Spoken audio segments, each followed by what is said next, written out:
right, people, we need to talk about some things. Long story short, I changed the cam and we're gonna go drive it.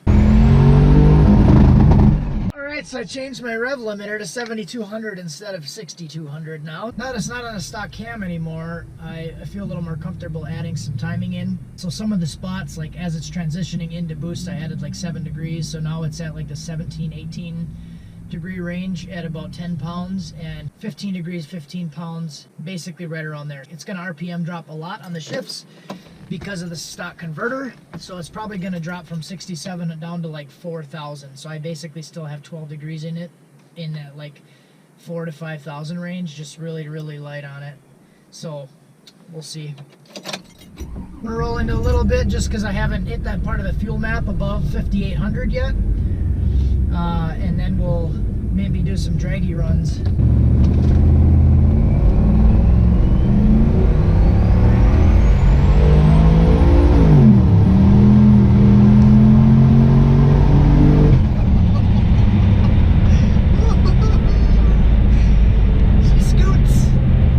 She scoots a little bit.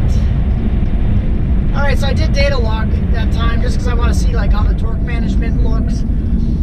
If that's actually in the right spot and all that stuff, because I did change the shift point 1,000 RPM, so interesting to see what that thing does. It likes the boogie. It boogies once it finally gets up in the RPM. Checking out the torque management line here. So this is 7,000 RPM and the blue line is the torque management. So it actually pulled right at the peak again, and then right at the bottom it put the timing back in it, so that was perfect. And like I said, it is shifting at 7,000 RPM now, so I might actually back it down to like 68, 69, but see where it dropped to. Dropped to 4,000. So right now it's dropping 3,000 RPM. Like I said, it's going to be a huge drop because of the converter. That's why I yanked a bunch of timing out of it. So yeah, right there after the shift drop, it's at 12 degrees. All right, and then just looking at the boost here, it's kind of slow. GT45, it's really slow. So 7,000, it's making about 9 pounds. Before the cam, it was making about 16 pounds, kind of everywhere once it got up there.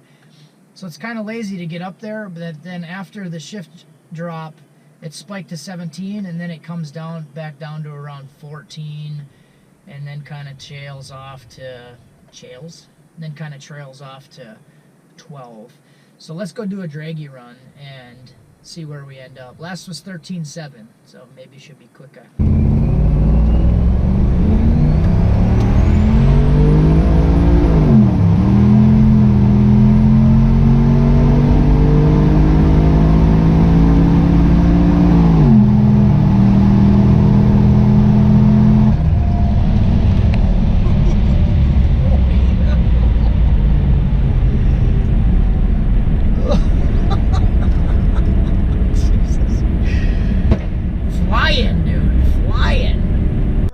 Some figuring, and I was looking at the Dragy, and it's like 1420s, so it's about a half a second slower. But I figured out that it's all in the eighth, so it was actually 2 miles an hour faster to the quarter mile,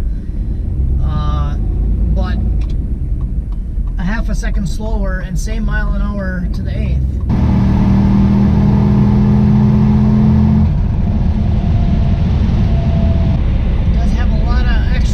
Happening, tell you that much. There, 1406, that was a little bit better. Yeah, 14, baby. But it's still 0.5 of a second slower to the eighth. So it's definitely faster up top. Definitely is doing a lot better with the cam, but it's not doing very well down low. So I went out, had to do a little bit of idle and cruising retuning because of the cam, so I wanted to pull a bunch of fuel out of it. It was kind of idling a little bit rough as it got up to temperature, idling a little bit low, so I pulled a bunch of fuel out. Once that stuff was dialed in, it would actually run pretty decent. It didn't really change a whole lot up top. I did have the boost dialed in up to about 16 pounds, but only to 6,000 RPM. Started going above 6,000 RPM, and then the fuel ended up changing about 10% from where I had it as a guesstimate from where the lower RPM fueling was. Because of the cam, I did go through and I added a little bit of timing. The stock cam stuff didn't really want the timing as much, or that's what I was guessing, so I just left it out of it. Basically, as it started to come into boost, I would leave it at about 12 degrees. The big thing I wanted to talk about was the Dragy number. So I was kind of anticipating that it was going to be a little bit faster, so I was a little disappointed at first when I saw the 12 or the 14.2 numbers, because it was 13.7 before, right? And I added a cam, so it should go faster.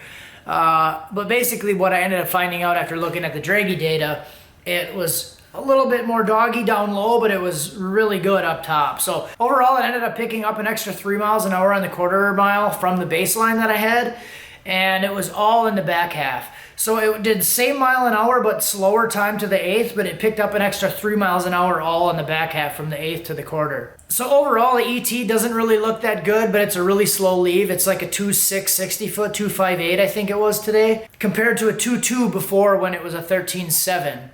So it's also doing almost 107 miles an hour to the quarter mile. So that's not really that bad if you're looking at it from a mile per hour standpoint. If you could reduce the 60 foot, and there's probably a lot of room to grow as I add a transmission with a good torque converter on it. Right now when I foot brake it, it only goes to about 2,000 RPM. It flatlines and it only makes 1 pound of boost.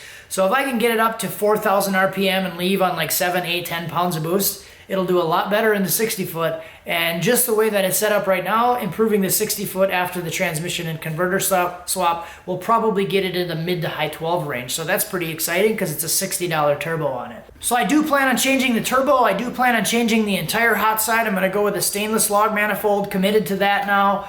And we're going to get rid of all the booger job welding and crap on here, and we're going to go with a decent turbo. Turbo's probably going to come a little bit down the road. I'm going to focus on the transmission swap over the next couple days. I'm actually taking some time off of work in the beginning of January just because, and planning on doing the transmission build and swap during that period. Christmas Eve today, so probably won't be working too much the next couple days, but just wanted to leave you guys this update. Thanks for watching this far. So we'll be working on the transmission stuff during that period. I ended up getting a 300M input shaft and then a billet forward hub for the transmission. So going to be upgrading that stuff. So I figured if we're going high power and 6,000 pounds, it's probably just a good idea to start fixing that stuff right away, and then instead of breaking it and then fixing it. So the input shaft is like $200. The forward drum was like 120. Seems like it's worth it right now if we're doing a full rebuild on it to just not have to worry about that stuff later. So one other update, Matt Happel from Sloppy Mechanics is going to be having myself and Hunter Tuned and possibly one other person on like his radio show that he does. He usually sits down with people for like an hour and talks to them about their builds. So Matt did 8s for 8, Hunter had his 8-second build, and then I was doing mine kind of around the same time that Matt was working on 8s for 8, and it was kind of like inspired by that project. So we're going to get together on like a Google Meet thing, and we're going to sit and talk. So if you have any questions for that video, leave it in the comments on this section and do the things.